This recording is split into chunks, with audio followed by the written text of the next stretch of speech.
Evelyn had always enjoyed the comfort and serenity of flying first class on long-haul flights, where the gentle hum of the engines and the soft murmur of polite conversation provided a welcome escape from life's daily trials. On this particular day, as the airplane cruised steadily at 35,000 feet and the cabin lights bathed each passenger in a warm glow, Evelyn Hafen, an elegant black woman with smooth, deep brown skin, subtle grace, and an air of quiet dignity, sat near the window in a crisp cream blouse, a modest navy skirt, and sensible low heels. She had chosen this flight not for attention but for a moment of solitude, a chance to reflect while watching the endless blue sky stretch out beyond the tiny oval window. Little did she know that within the span of a few minutes, everything would change in a way that would ignite a fire of resolve and a promise of magnificent retribution. Without any warning, as the flight maintained its calm routine, a scene of unthinkable cruelty unfolded. Denise, a flight attendant whose cool smile quickly twisted into something harsh and bitter, strode down the aisle. In an act that defied both decency and duty, she raised her hand and struck Evelyn sharply across the face, in full view of every passenger. The force of the slap reverberated through the quiet cabin, leaving a burning sting on Evelyn's cheek and a shock that silenced even the faintest murmurs of conversation. It was not merely a physical blow. It was an attack laced with an ugly prejudice that screamed, without uttering a word, that Evelyn did not belong in this luxurious sanctuary. What made the assault even more poignant was that 2 rows behind Evelyn, Malik, the reserved billionaire with a reputation for fairness and quiet strength, watched the entire scene unfold with eyes that burned with a mix of disbelief and quiet fury. Denise's demeanor shifted from cold professionalism to overt hostility in an instant. Approaching Evelyn with a sneer that betrayed her true feelings, she asked in a clipped, disdainful tone, "Excuse me, ma'am, are you sure you are in the right seat?" Her words dripped with condescension as she scrutinized Evelyn's carefully arranged shawl and modest handbag. Evelyn, still reeling from the shock and pain, raised her hand in a gentle gesture and produced her first-class ticket. With a soft voice and a tremor that belied her inner strength, she explained, "This is my seat. I have a valid ticket." Yet, instead of offering reassurance or an apology, Denise waved the ticket aside as if it were an unworthy excuse, her eyes narrowing into a glare that made it clear she viewed Evelyn as an intruder in a world meant only for a select few. As whispers began to ripple through the cabin and fellow passengers exchanged uneasy glances, the atmosphere grew charged with tension and silent indignation. Every eye in that first-class cabin bore witness to the humiliation inflicted on Evelyn, whose calm composure masked the deep hurt caused by Denise's cruelty. With her heart pounding in her chest, Evelyn slowly gathered her belongings. Though her hands trembled, she did not cry out or protest further. Instead, she accepted her fate with the quiet resignation of someone who has seen too much injustice. Each step she took toward the rear of the plane was heavy with both pain and the stubborn seed of defiance that had begun to take root deep within her.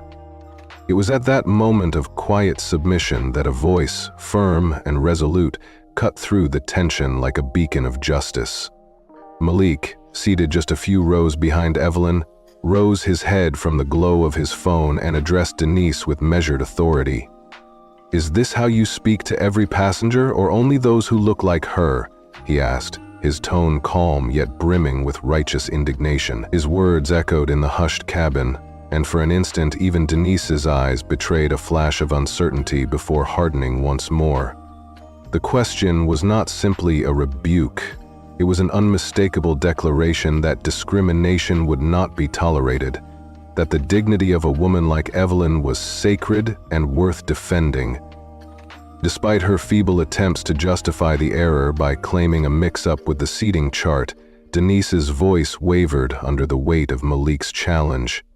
"There must be some mistake," she stammered, though it was evident that her argument was nothing more than a feeble cover for an act born of hatred.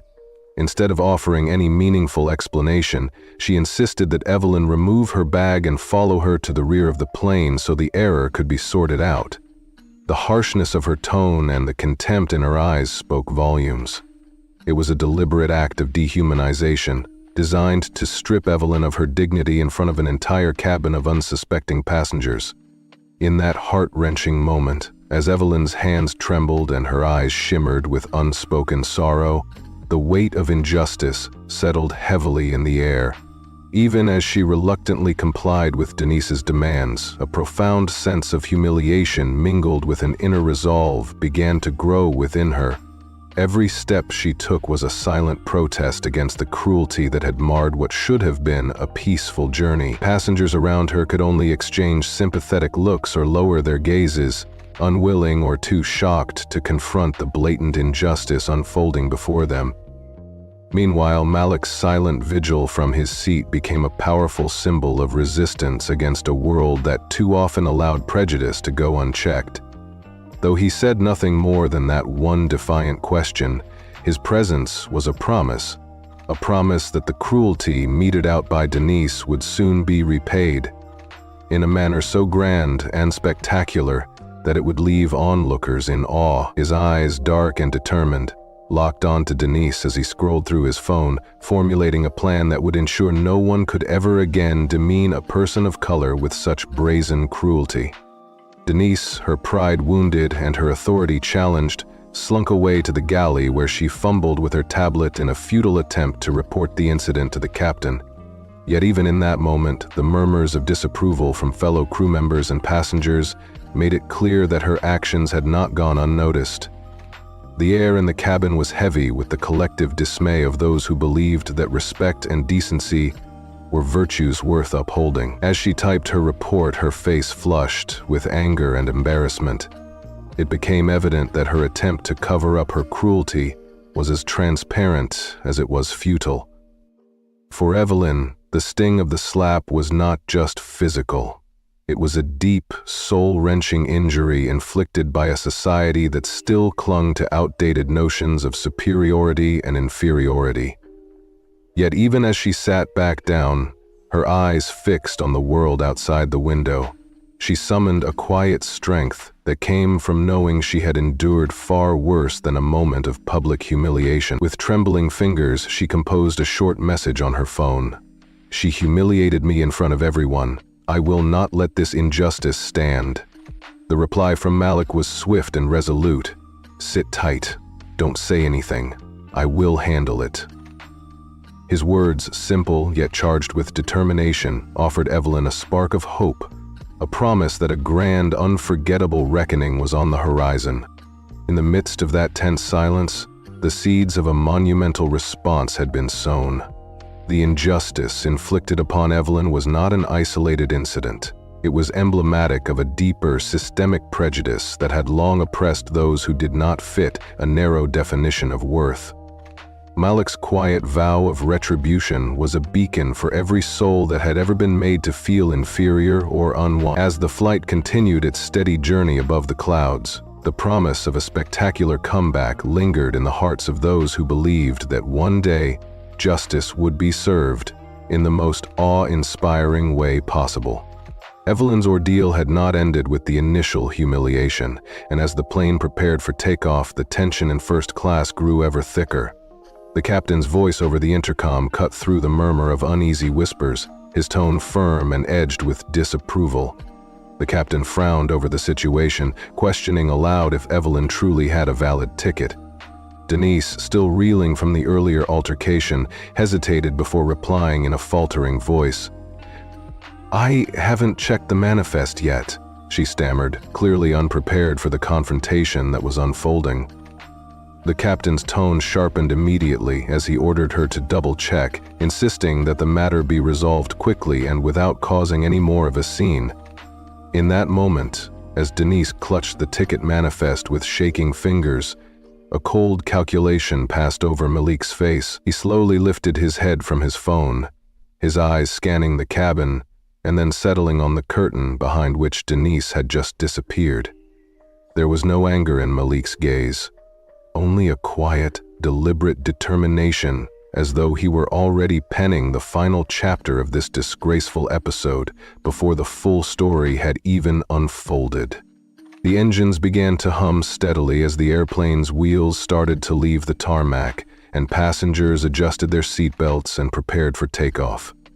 But inside the first-class cabin, the atmosphere was anything but comfortable. Evelyn leaned her head against the window, feigning admiration for the vast clusters of fluffy clouds gathering in the distance, though inside the sting of the earlier assault and the bitter words Denise had hurled at her continued to fester like a deep, unyielding ache. Every time she recalled Denise's sneering questions and the way her eyes had spoken of disdain, Evelyn felt that same painful reminder of her perceived otherness, a cruel signal that in Denise's eyes she was unworthy of the luxurious seat she had rightfully earned.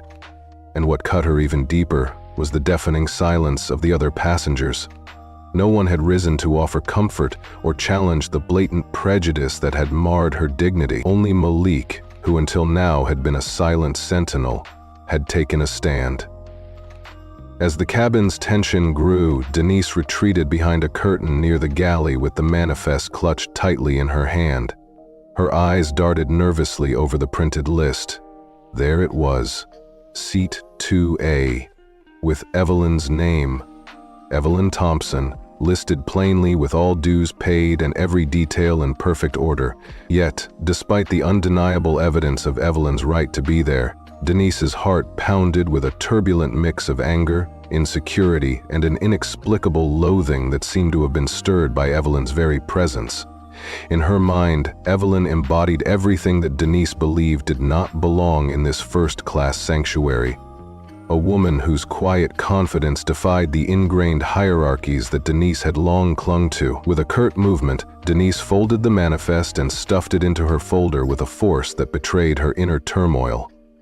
A young attendant named Tanya, standing quietly nearby, observed Denise's actions with a mix of pity and apprehension, knowing that Denise's behavior was rapidly spiraling out of her control. Before Denise could muster the courage to return to the cabin, her hand hesitated at the edge of the curtain, as if caught between two conflicting impulses. Suddenly, her voice broke the silence. "Do you know who that man is?" she asked Tanya in a low, almost conspiratorial tone. Tanya's eyes widened momentarily as she glanced toward the seat in 4C where Malik had been seated all along. A man who, despite his calm exterior, exuded an air of authority that made even the most arrogant falter. Denise recalled how Malik's gaze had not been one of anger but of deep disappointment, as if her own actions had laid bare an ugly truth about herself. That memory stung more fiercely than any reprimand ever could. Back in the cabin, Malik had already resumed his quiet but deliberate work on his phone. With a few precise taps, he sent a stern message instructing his legal team to contact the in-flight supervisor immediately. "Contact legal.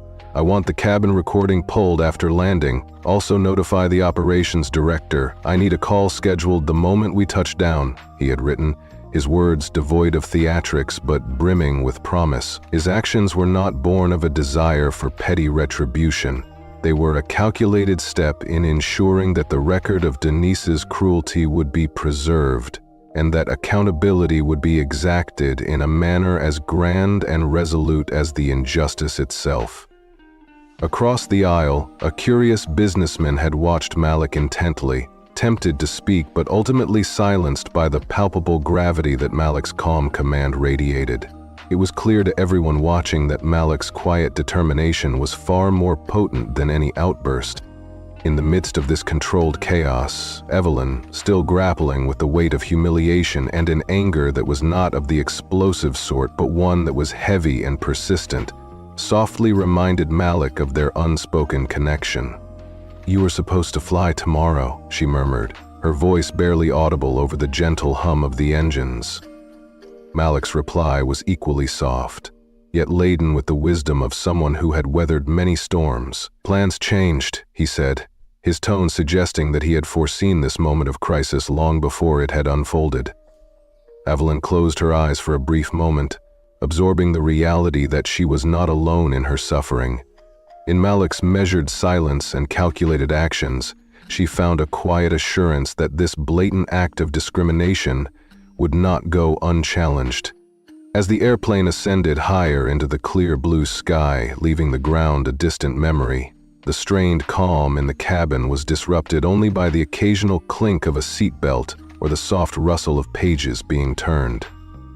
Denise, having temporarily regained her composure, returned to the cabin with a forced smile, her every movement betraying the inner chaos that threatened to spill over. She moved down the aisle, offering sparkling water and cups of coffee, her voice clipped and devoid of warmth. Yet every so often, her trembling hand and the furtive glances she cast toward the first-class curtain reminded everyone that the facade of professionalism was crumbling beneath the pressure of her own guilt and fear.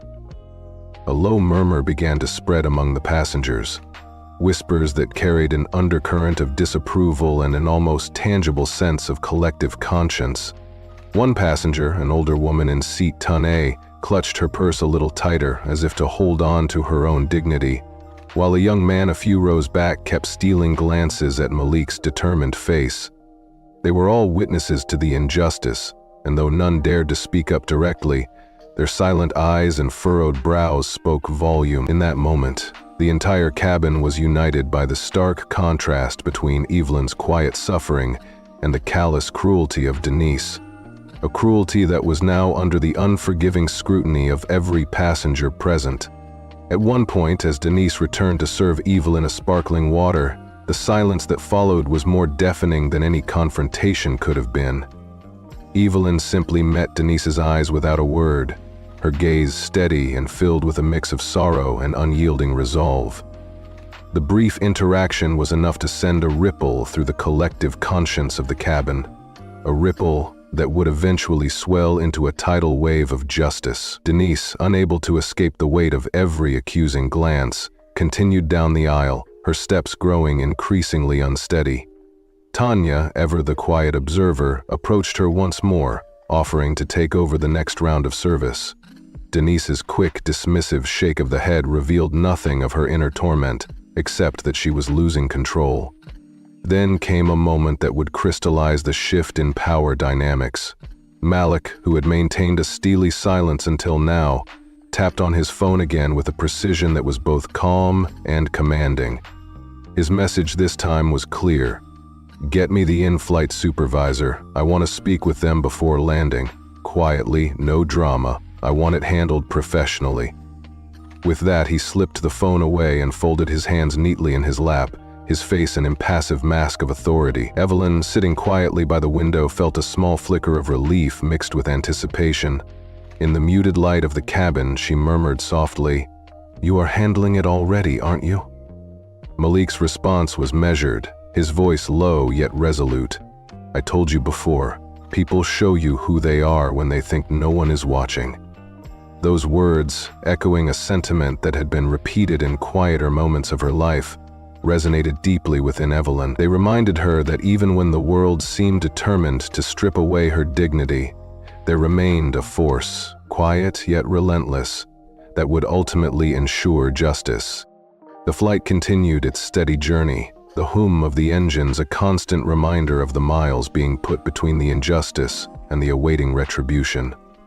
For the rest of the journey, the cabin was a cauldron of suppressed emotions, every passenger's eyes flicking back to the unfolding drama, and Denise, once so confident in her authority, was now a shrinking figure, haunted by the inevitability of her reckoning. Each step she took seemed to be accompanied by the silent judgment of those around her, until finally, in a hushed voice from the cockpit, Tanya returned and urged Denise to come up front immediately. "The captain wants to speak with you right now," Tanya said urgently, and in that moment, Denise knew that the fragile facade she had built was about to shatter completely. As the airplane prepared for landing, every detail of that flight was etched into the memories of those who bore witness. For Evelyn, the quiet dignity with which she had endured the humiliation now stood as a testament to the resilience of the human spirit. And for Malik, the promise of a meticulous and magnificent retribution grew ever stronger. a retribution that would expose every hidden prejudice and restore not only Evelyn's dignity, but also the faith of every onlooker in a just and compassionate world. In that silent, tense atmosphere, as the wheels of the airplane touched down and the engine's hum softened into the background, it was clear that this was not the end. Instead, it was the prelude to an extraordinary reckoning, one that would shake the very foundations of injustice and prejudice, and leave everyone in awe of the power of quiet resolve and righteous vengeance. Evelyn's flight had taken a turn no one could have predicted. After the initial humiliation that had shaken her to her core, the atmosphere in the first-class cabin grew heavier with each passing minute. Denise, the flight attendant whose cruel actions had ignited this storm, now found herself forced to confront the consequences of her prejudice. With stiff, measured steps, she walked down the narrow aisle, feeling every inch of that long, daunting corridor, as if each step was a judgment passed by the watching eyes of every passenger. The cabin, once filled with the muted hum of polite conversation and the gentle clink of fine china, was now charged with a palpable tension. Passengers, some openly and others with furtive glances, trailed her progress. Even though Denise tried to mask the rising panic in her chest, her heart pounded as she approached the cockpit door and knocked. After the lock clicked, she stepped into the cockpit, where the captain sat with a stoic, unreadable expression, and next to him, on a secure video call, was the in-flight operations manager. The manager's tie was slightly loosened, as though he had been abruptly pulled away from his routine to address this escalating crisis. "Yes, Denise," the captain began flatly. "We have just received a call from corporate. There's been a formal complaint regarding your handling of a passenger interaction in first class." Denise's voice faltered. It was a misunderstanding. There was confusion over the seat." The manager's tone cut through her feeble explanation. "I understand you thought there was an issue, but did the passenger show you her boarding pass?" he asked sharply. Denise hesitated. "Yes, but I didn't realize," she stammered, caught in her own web of excuses. "Did you verify the name on the manifest?" the manager pressed. "I did, but only after I asked her to move," Denise admitted reluctantly. The captain's expression hardened. "You need to understand something," he said firmly. "The man in seat 4C is Malik Harris." Denise blinked, shock and horror mingling in her eyes. I didn't know that," she whispered. The man on the screen leaned forward, his tone icy as he revealed, "The woman you humiliated in front of the entire cabin is his wife." For a long, crushing moment, silence filled the cockpit. Denise felt her knees weaken as the weight of her actions crashed down upon her.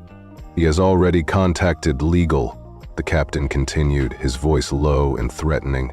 "And while he hasn't made a scene or spoken to the press, he reserves every right to escalate this matter to the board."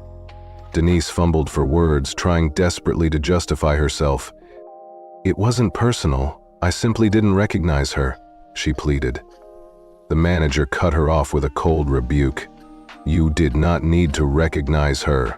You were supposed to treat every passenger equally, and today you failed miserably."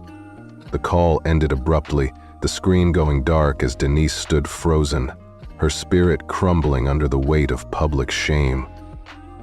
Outside the cockpit, the captain's final words echoed in her mind. "You created this situation, now you fix it, and you will apologize immediately in front of every passenger who witnessed this disgrace." With her stomach churning and her thoughts in disarray, Denise slowly exited the cockpit. Every step toward the first-class cabin felt as though a spotlight were illuminating her shame for all to see. The rows of passengers, whose faces had once been distant and unremarkable, now watched her with open judgment. Evelyn sat quietly in her seat, dignified and composed as she sipped a glass of ice-cold water placed on her tray. Malik, ever the silent guardian, did not need to turn his head to show his disapproval. His unwavering gaze alone was enough. Both knew in that charged moment that Denise's downfall had already begun. Denise paused just beyond the curtain that separated the galley from the cabin, her hand gripping the wall as if trying to anchor herself against the tidal wave of humiliation. The captain's words, "You created this situation, now you fix it," reverberated in her mind. She had rehearsed countless scenarios in which the situation might blow over, where Evelyn would simply let it pass unnoticed, and where no one would realize the truth about the man behind her. But all those fantasies shattered in that moment of public reckoning. Gathering what little courage remained, Denise stepped into the cabin. Her eyes swept over the faces of those who had watched her earlier with indifference, and now looked on with a mixture of curiosity, cold detachment, and silent condemnation. She reached row 2, where Evelyn sat poised and calm, her back straight and hands fast folded gently in her lap. Evelyn's demeanor was not one of triumph or bitterness. It was the quiet strength of someone who had endured a lifetime of small, daily indignities and had learned to rise above them. She watched Denise approach with the calm assurance of someone who knew her worth and understood that no amount of cruelty could diminish it. Behind Evelyn, Malik remained a silent sentinel, his eyes fixed on Denise as if to silently measure her guilt. The pressure of his gaze was more powerful than any crowd's jeer. Taking a deep breath, Denise knelt slightly to address Evelyn in a voice that wavered but was meant to carry across the hushed cabin. "Ma'am, I owe you an apology," she began, stumbling over her words. "There was a misunderstanding earlier. I acted too quickly, and I shouldn't have asked you to move seats. I am truly sorry if I caused you any embarrassment." Evelyn raised her eyebrows in a measured response, her tone steady as she replied, "A misunderstanding? You looked at me and decided that I did not belong in this space. That was not a system error, it was your judgment, plain and simple." The words fell like heavy blows, and Denise froze under the collective weight of every listening ear. Evelyn continued, her calm voice resonating through the cabin. "You never asked anyone else for their ticket. You never doubted the man in 1C or the woman in 3A. You singled me out, and that, ma'am, is something I cannot let go unchallenged." A murmur rippled through the nearby passengers. "She's right," some whispered, their heads nodding in agreement. Malik remained silent, his presence speaking volumes without a single word. Evelyn leaned back, her eyes never leaving Denise's as she stated plainly, "If you're going to apologize, then at least call it what it was." Finally, with her voice cracking at the edges, Denise murmured, "I misjudged you." Evelyn offered a single curt nod in response, the truth hanging in the air between them. There was a long, aching pause as Denise stood there, uncertain of her next move. Without another word, Evelyn turned back toward the window, lifting her glass of water as if to signal that the conversation was over. Denise's face flushed with shame as she slowly stepped away, unable to meet the eyes of those she had wronged. Evelyn, Malik, and every passenger who had silently borne witness. Retreating to the galley, she clutched at the edge of a cart as if it might prevent her from collapsing. Her legs trembled, and her thoughts raced wildly. She realized she had lost more than just respect today. She had lost control of the narrative. No longer was she the one in charge, she was now the one being corrected. From across the narrow space, Tanya softly observed, "That was brutal."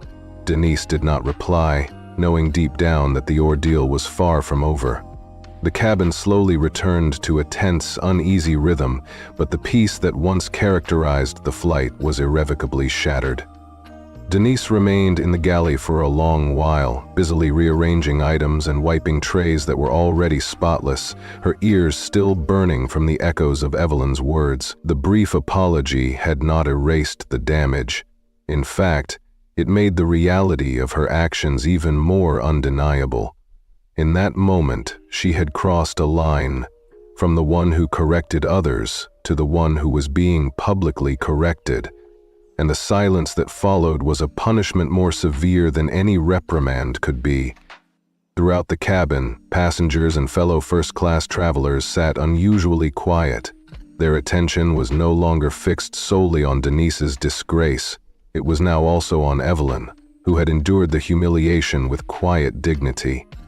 They watched her not with judgment or confusion, but with a respectful discomfort born of witnessing an injustice that had long been tolerated. Evelyn's fingers traced the rim of her glass as she gazed out the window, her expression calm on the surface even as her mind churned with the implications of what had just transpired.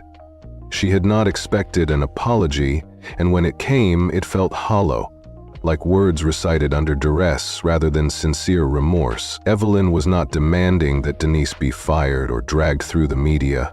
Rather, she sought a change, a recognition that women like herself, who had been pushed aside and treated as unworthy in spaces they rightfully belonged, deserved better. Behind her, Malik continued to sit with unyielding composure, reviewing documents on his tablet. His calm, deliberate actions hinted at plans far grander than simple reprimands. Several rows back, a gentleman in seat 3B cleared his throat and said softly, "I saw what happened earlier. That wasn't right." His quiet statement, though brief, resonated through the cabin. Another voice soon followed. "We all saw it. We should have said something sooner." Evelyn did not respond. The collective guilt in their voices was enough to underscore the gravity of the situation. Up in the cockpit, the captain tapped the intercom and instructed the operations team to begin arrangements for an executive review upon landing. The message was clear. Mr. Harris had requested privacy for his wife, but he was determined that a formal review of the incident commence before the plane touched down. Back in the galley, Denise, with trembling hands, picked up the interphone and dialed a direct number to crew control. When a man's voice answered, she managed to say, "This is Denise Porter from Flight 827. I need to file a preliminary incident report for crew misconduct. My own misconduct." After a brief pause, the response came, curt and unyielding. "Noted." Denise hung up, her shoulders slumping as she felt the crushing reality of her actions settle in. In that moment, as the aircraft began its descent and the murmurs of the passengers faded into a heavy silence, it was clear that this flight would be remembered not just for its turbulence in the skies, but for the thunderous reckoning of prejudice and pride. The story of that day would soon become a turning point, a moment when quiet dignity triumphed over cruelty, leaving all who witnessed it with a renewed sense of justice and an undeniable call for change. Evelyn's journey that day had already been marred by an act of unprovoked cruelty, and as the flight continued, the tension in first class reached an almost unbearable peak. For years, Denise had walked down plane aisles with authority, confidently correcting passengers and commanding respect with a single glance. She prided herself on being the final word on everything aboard, but today that same voice that once imposed order now trembled under the crushing weight of an official report and the relentless judgment of everyone on board. Back in her seat, Evelyn, whose quiet dignity and inner strength had carried her through countless trials, slowly scrolled through her phone. Dozens of messages had poured in since the flight began. News alerts and emails came thick and fast, but the one message that resonated the most was from Malik Harris. His words, measured and foreboding, reminded her that while a mistake had been made, the real lesson was only just beginning. Malik's message hinted that an apology would not suffice, and that true accountability was at hand. A promise that sent a shiver of anticipation down her spine. A silent vow that retribution would be meted out in a manner so grand that it would leave even the most hardened critics in awe. Inside the cabin, the atmosphere was heavy with the kind of anticipation that settles over a room when everyone senses something monumental is about to occur. First-class passengers sat unusually still. Soft conversations had dwindled to murmurs, and furtive glances replaced idle chatter. Meanwhile, in the galley, Denise had not dared return to the aisle since filing that damning incident report. Standing alone with her arms folded tightly and her eyes locked on the floor, she no longer felt like the confident crew leader she once was. Instead, she was reduced to nothing more than a name on a file, a problem that needed to be handled. For years, Denise had built her reputation on order, discipline, and the unwavering certainty that she could immediately discern who belonged and who did not. Today, however, that certainty had shattered.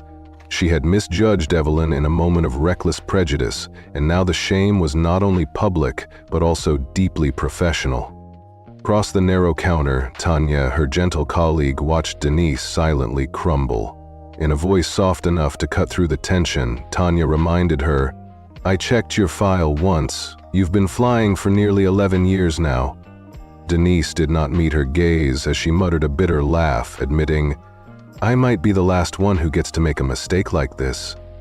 Meanwhile, Evelyn closed her eyes for just a moment, not to sleep, but to find refuge from the noise inside her head. For hours, she had maintained an upright posture, keeping her face calm and composed as she absorbed every disrespectful comment and every degrading gesture.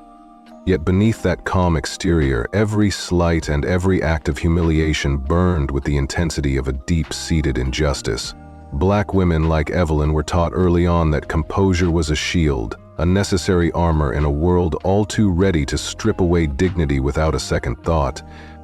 Just then, Evelyn felt a subtle shift as the seat beside her stirred. Turning her head just slightly, she caught a glimpse of Malik, his expression as unreadable as ever. He had closed his tablet and now rested one arm casually across the armrest, the other hand firmly planted on his leg.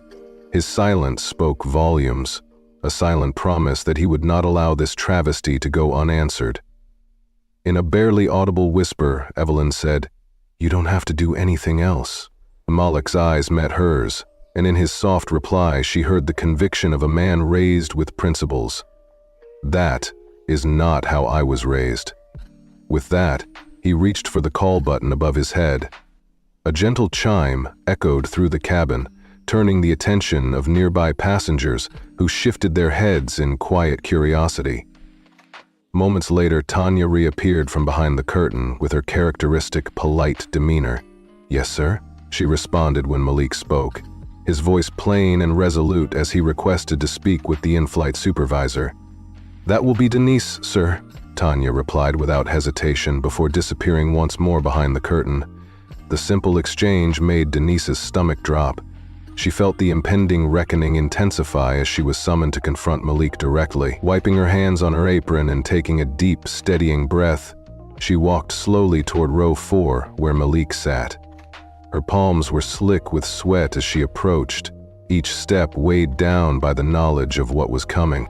Standing beside Malik's seat, Denise tried to muster a semblance of authority. "Mr. Harris, is it?" she asked in a voice that was uncharacteristically soft. "Yes," came his curt reply. "Would you prefer to speak privately?" she ventured, hoping to salvage some dignity. "No," Malik said without raising his voice. "Right here is fine." With a slow nod, Denise agreed. Malik turned his body slightly to face her directly, his tone calm yet laced with an unmistakable edge of authority. "I'm not going to raise my voice, and I'm not here to threaten your job," he began, his gaze piercing. "I don't need to, because what happened today speaks for itself. You saw my wife and made your decision before she even uttered a word, before you bothered to check the manifest or look at her ticket." His words cut through the air, and Denise opened her mouth in a feeble attempt to defend herself, but Malik held up a finger, silencing any further excuses.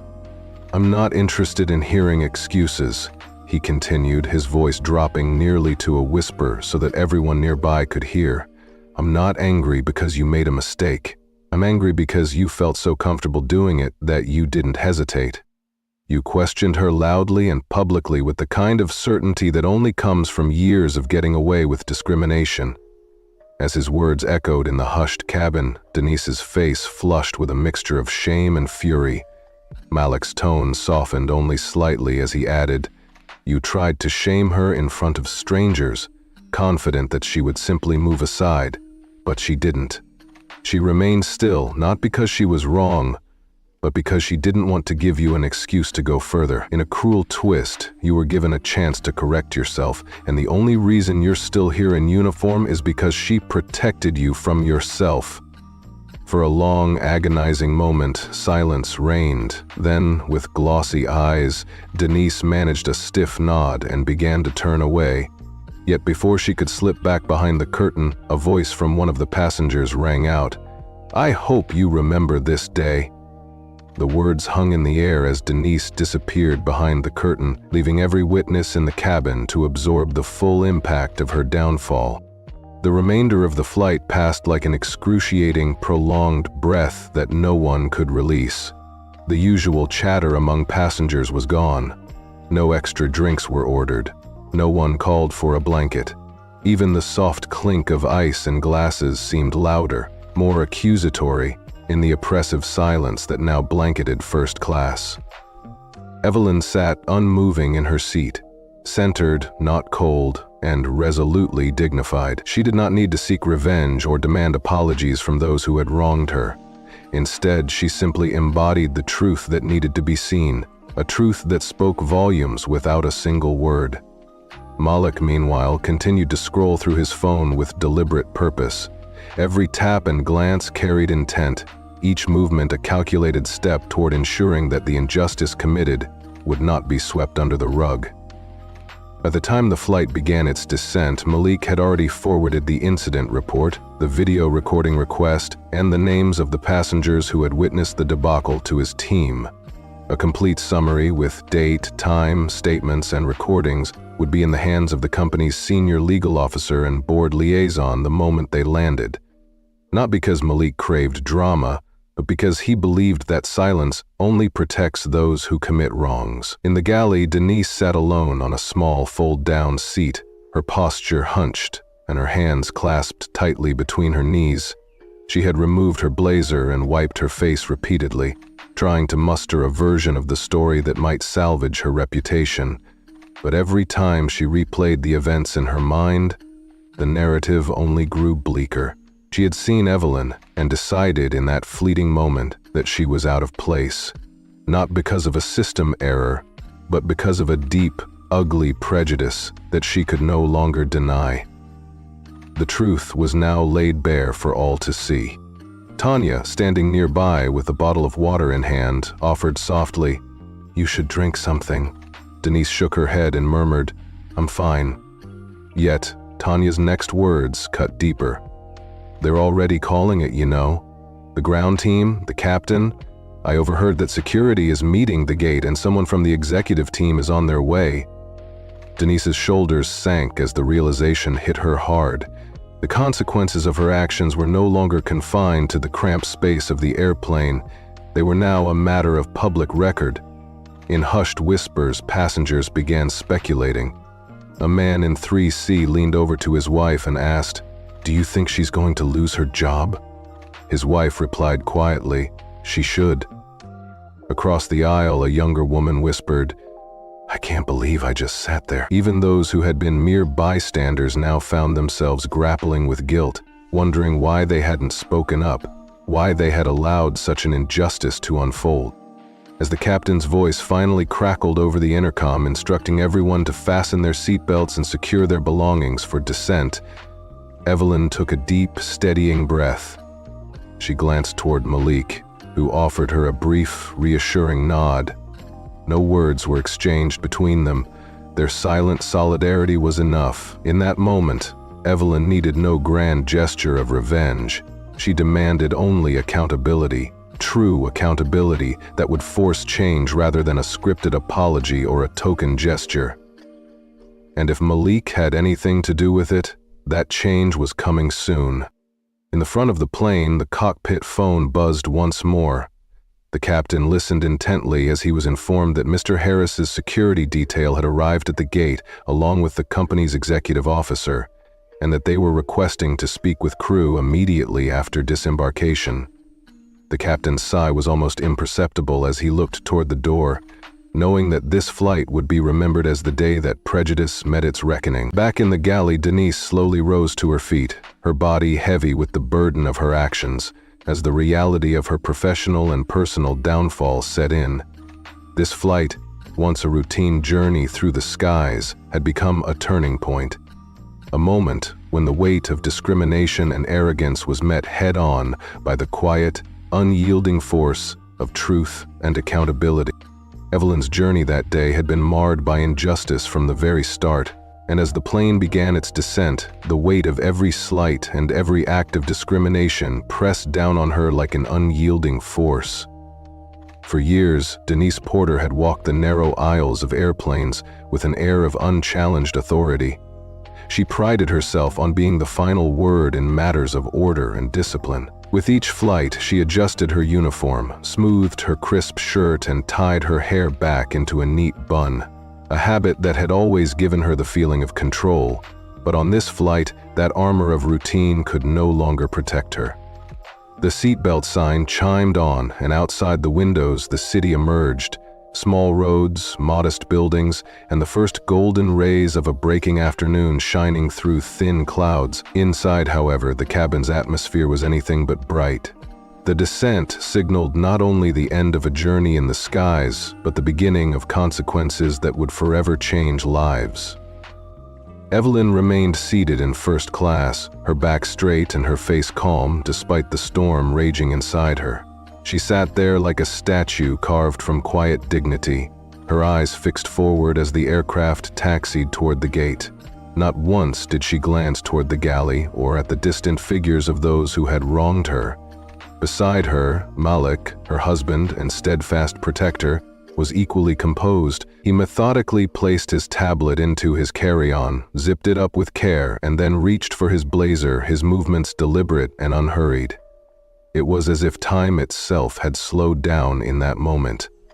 Anyone who looked closely would have noticed the quiet intensity in his eyes, a readiness, a promise of retribution not born of anger alone, but of a desire to set things right. Malik was preparing not merely for a conversation, but for a complete resetting of the system that had allowed such acts of discrimination to go unchecked for far too long. The intercom buzzed, and a calm, robotic announcement echoed throughout the cabin. "Ladies and gentlemen, welcome to our destination. The local time is 3:45 p.m. For your safety, please remain seated with your seatbelts fastened until the seatbelt sign has been turned off." The measured tone of that announcement, usually a comfort, now sounded chillingly cold. As the seatbelt light finally turned off, a hushed silence fell over the cabin. No one moved. Every eye in first class was fixed on the front of the cabin, where the door still remained closed. In the galley, Denise stood behind a curtain, her back as straight as she could manage despite the storm raging within her. She had just pulled herself together, hair neatly pinned, uniform impeccably smooth, name badge clipped perfectly in place. But nothing she wore could hide the trembling inside her heart. She was not just nervous about an upcoming conversation, she was terrified of what lay ahead, for she knew exactly who would be waiting on the other side of that door, and she was not prepared for the judgment that would follow. When the door finally clicked open, the tension that had been building in the cabin broke like a snapped wire. A uniformed security officer stepped into the entryway, tall and stone-faced, exuding the quiet authority of someone who spoke only when necessary. "Is Denise Porter on board?" he asked in a calm yet unmistakable tone that carried through every corner of first class. With a forced smile that did nothing to reach her eyes, Denise stepped out from behind the curtain and replied, "That's me. Please gather your items. You'll need to step off the aircraft immediately." Her words, delivered in a measured tone, fell like heavy weights on the ears of the passengers. A few gasps could be heard, and eyes widened as the truth settled in for everyone on board. This was not a routine matter that could be brushed aside. Denise hesitated for a mere half-second before she turned and, with trembling determination, grabbed her bag from the galley. Slowly, she began to walk toward the front of the plane. As she passed by Malik and Evelyn, her eyes flickered toward them, perhaps in a desperate hope for a last-minute reprieve. But Malik's gaze remained unwavering, and Evelyn did not move even an inch. They simply watched, their expressions a mix of silent strength and quiet sorrow, as Denise continued her painful journey toward the door. When she finally reached the exit, the security officer stepped aside and motioned for her to board the jet bridge. With a stiff nod and no sign of protest, she stepped off the aircraft and into a world that was already waiting to judge her further. Outside the plane, what unfolded before Denise's eyes was a scene of corporate retribution. Two airline executives, both dressed in perfectly tailored suits and wearing gleaming badges, stood with arms crossed. The older of the two, a silver-haired man with a tight jaw and a penetrating gaze, gestured toward a side hallway and said in a tone that brooked no argument, "This way, Ms. Porter." Denise followed without protest, each step filled with the dread of what was to come. Back inside the cabin, the air remained frozen as passengers sat with a mix of awe, sympathy, and quiet indignation. Some whispered among themselves. Others simply avoided eye contact, unwilling to become part of the spectacle. Evelyn, however, rose gracefully from her seat. Adjusting the strap of her bag, she looked toward Malik and softly asked, "Are you sure you want to walk out with me?"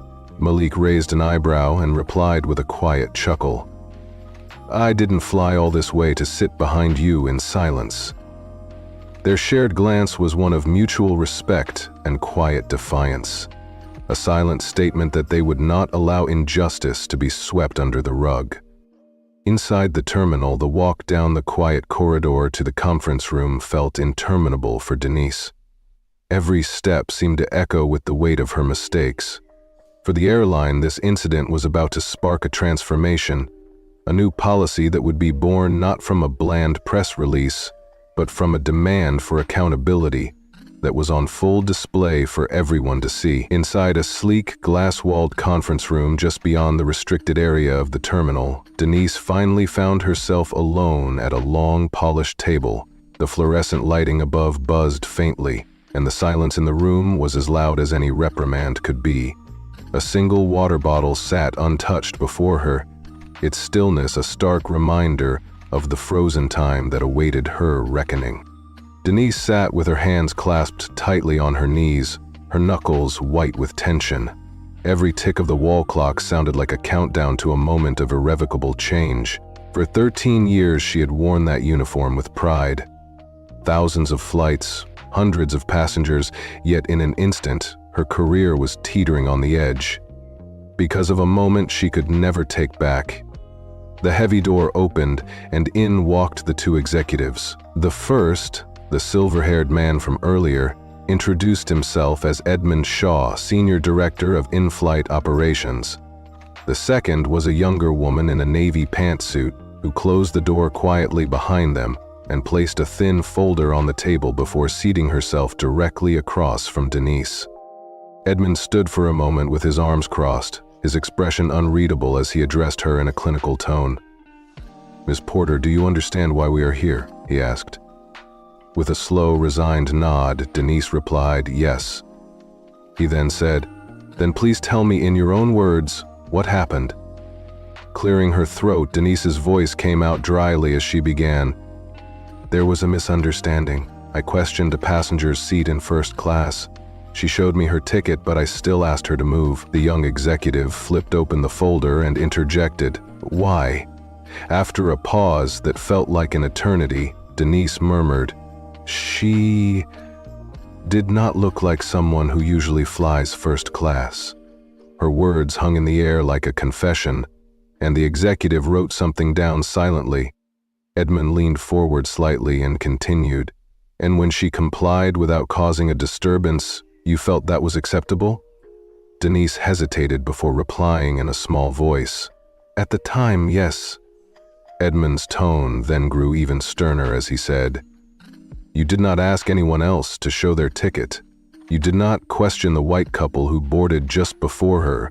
You only questioned her, and you did so in a loud public manner." Denise's face turned pale as she nodded in reluctant agreement.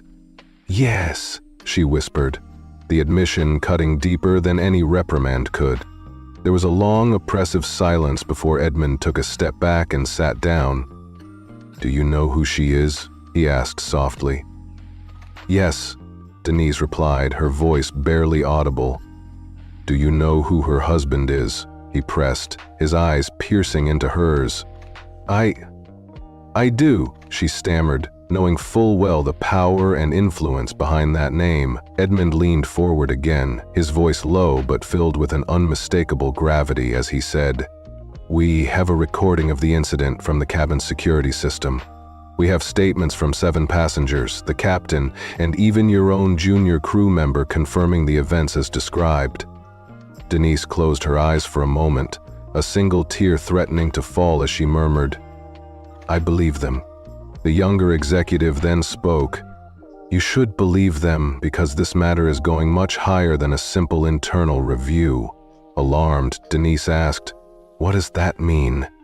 The executive leaned forward, her voice icy as she replied, "It means that the company's executive board has been notified.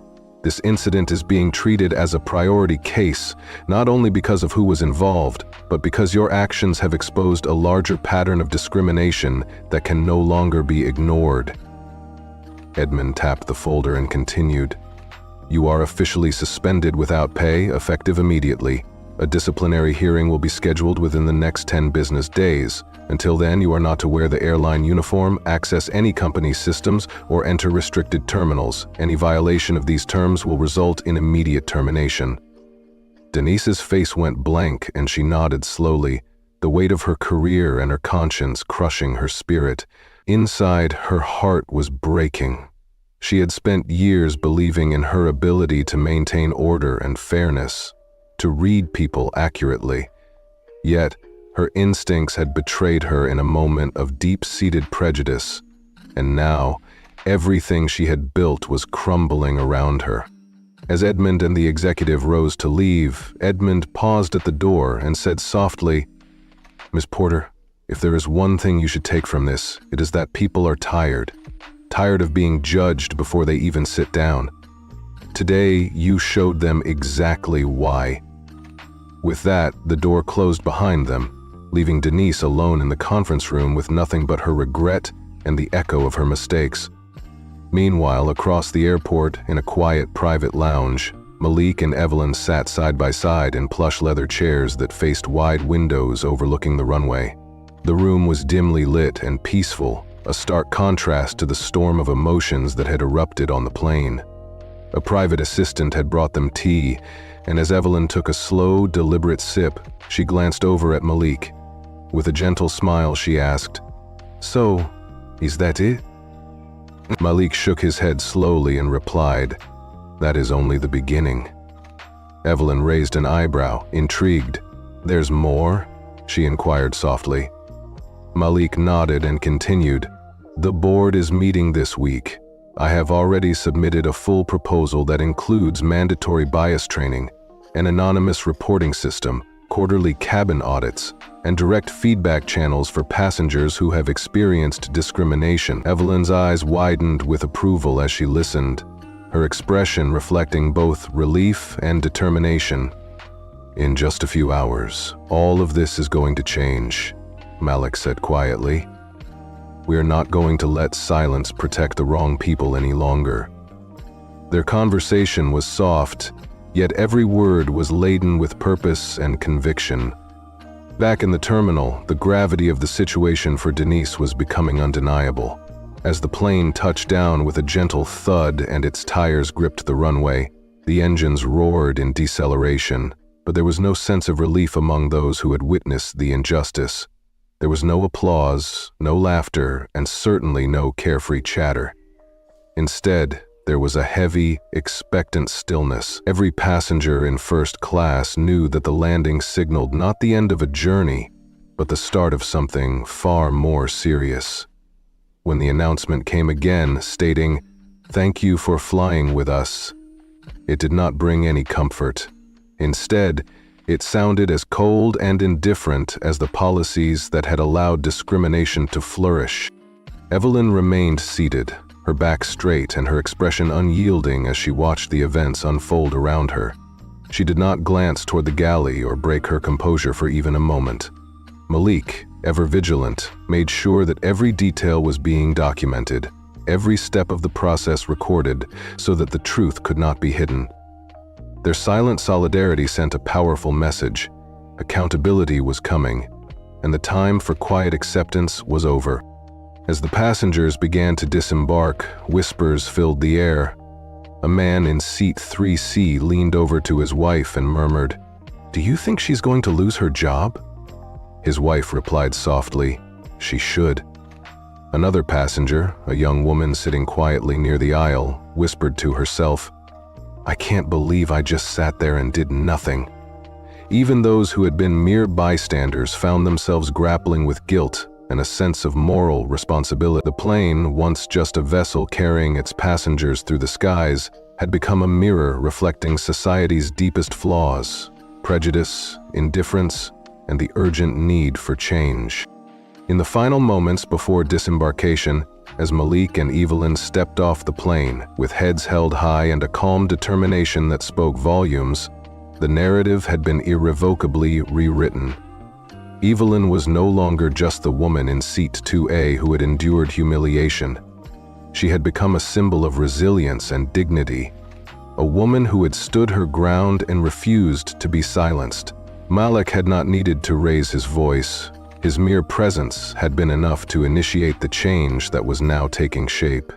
The silence that had dominated the flight was gradually giving way to a chorus of accountability, a movement that promised to reshape airline policies and, ultimately, the culture of discrimination that had long been tolerated. For Denise, the walk down the quiet corridor to the conference room and the subsequent meeting with the airline executives was a stark reminder that power, when misused, would always be met with consequences. Her uniform, once a badge of authority, now felt like a shackle that bound her to a past of prejudiced decisions and unrepentant arrogance. As she sat alone in that stark conference room, the fluorescent lights overhead seemed to burn away any remaining illusions of control. Each tick of the wall clock was a reminder that time had come to face the truth, a truth that was as harsh as it was inevitable. The incident that day would not be forgotten. It would be discussed in boardrooms, cited in policy meetings, and remembered by every passenger who had borne witness. The company's new policy, born from the ashes of that single devastating moment, promised not only to hold individuals accountable, but also to create a culture where discrimination would have no place. For Evelyn and Malik, that day marked the beginning of a new era, one where silence was no longer an acceptable response to injustice, and where every act of prejudice was met with a resounding call for accountability and change.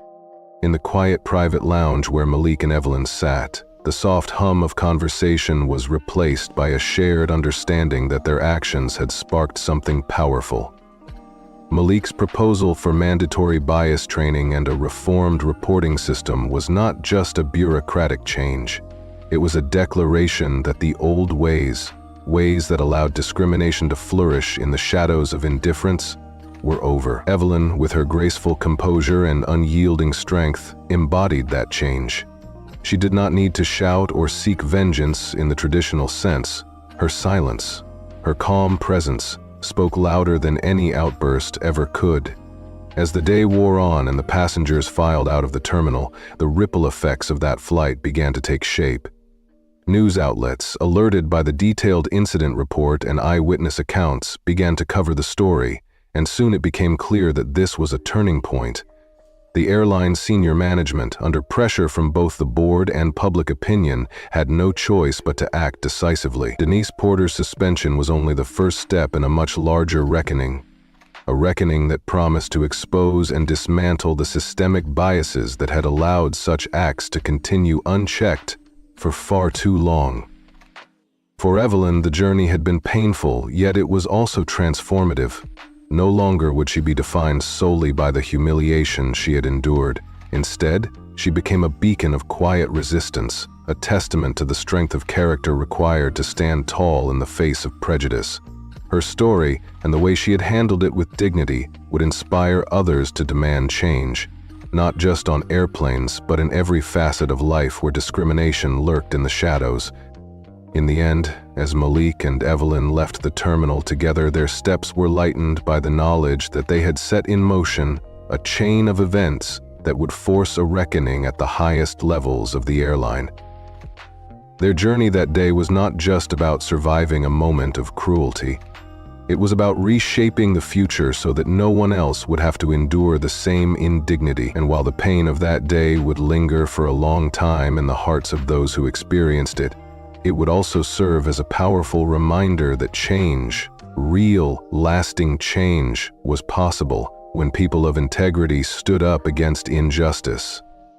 Denise, now alone in the sterile quiet of her suspension, was left with nothing but regret and the cold realization that her actions had not only cost her a career, but had also become the catalyst for a movement far larger than she could have ever imagined. The story of that flight, with its painful lessons and the promise of retribution, would be remembered as the day when the quiet dignity of one woman and the steadfast resolve of one man forced a system built on prejudice to finally confront its own darkness. And so, as the sun set over the terminal and the bustling noise of the airport resumed its rhythm, Evelyn's journey took on new meaning. She had not only survived an act of cruelty, but had also sparked a wave of accountability and change that would ripple far beyond the confines of that single flight. Her silent strength, paired with Malik's unwavering resolve, had turned a moment of injustice into a turning point. A moment that would echo in boardrooms and policy meetings, ensuring that the dignity of every passenger, every individual, would be fiercely protected in the days to come. In that final, quiet moment, as the echoes of the day's events faded into memory, one thing was clear: the time for silent suffering was over. The day had come when prejudice would be met not with silence, but with a resounding call for justice, a call that left no room for indifference and no space for those who believed that discrimination was acceptable. And it was a call that, for the first time in too long, made everyone stop, listen, and say with quiet determination that enough was enough. Gloria Thompson had endured more than anyone ever expected on Flight 827. For years, Denise Porter had commanded the aisles with an iron fist, her uniform always immaculate and her manner stern. But that day, as the plane began its descent over a city lit by the soft glow of the afternoon sun, everything changed. Gloria sat in first class with quiet dignity, her back straight and eyes fixed on the window as she watched the world below come into view. Her husband, Malik Harris, remained by her side with calm determination. He moved with purpose, preparing for the reckoning that was to come, while every passenger in the cabin felt the heavy air of anticipation. As the seatbelt light finally turned off, a hushed silence fell over the cabin. Denise, trembling behind the galley curtain despite her carefully smoothed uniform and tied-back hair, knew that nothing could shield her from what lay ahead. When the aircraft door opened, a security officer stepped forward and announced clearly for all to hear that Denise Porter must immediately disembark. With a stiff nod and eyes full of dread, she walked slowly toward the jet bridge, glancing at Malik and Gloria in a futile hope for mercy. But they remained unmoved. Malik's unwavering gaze and Gloria's quiet resolve said it all. Justice was on its way. Outside the plane, two airline executives in tailored suits awaited her. The older man, Edmund Shaw, senior director of in-flight operations, led her down a long, echoing corridor toward a glass-walled conference room. Inside that cold, fluorescent-lit room, Denise sat at a long table with her hands clasped tightly. Edmund and a younger executive questioned her in measured tones. Denise's voice came out dryly as she explained that she had questioned Gloria's seating because Gloria did not look like someone who usually flies first class. The silence that followed was as heavy as a judgment. Edmund's words were clear and uncompromising when he informed her that cabin recordings, passenger testimonies, and even her own junior crew member's statement confirmed the incident exactly as it happened. With a final, chilling declaration, Denise was suspended without pay and a disciplinary hearing was scheduled. Her world, built on years of unquestioned authority, was collapsing in that stark moment. Meanwhile, in a quiet private lounge overlooking the runway, Gloria and Malik sat side by side in plush leather chairs. Gloria sipped her tea slowly, her eyes reflecting both pain and a newly found strength. Malik's voice was gentle when he explained that this was only the beginning of real change. By the next morning, whispered conversations had turned into a viral story that spread through travel forums and private emails. The tale of a poised black woman humiliated for no reason, and a calm, steadfast man who had silently stood up against injustice inspired a movement. In boardrooms across the company, senior executives scrambled to draft a new policy, the Thompson Clause, which would ensure that every seating challenge be verified digitally and that crew members receive rigorous, regular bias training. A week later, Gloria received a handwritten letter from Denise Porter. In simple, sincere words, Denise confessed, "I made an assumption, I acted on it, and I hurt someone who did nothing wrong." Gloria kept the letter as a reminder of that pivotal moment, a moment when silence was broken and truth forced the system to change. Standing by the window as the morning sun bathed the quiet estate in golden light, Gloria realized that while the pain would linger, justice had finally been served, the world had listened, and change had begun.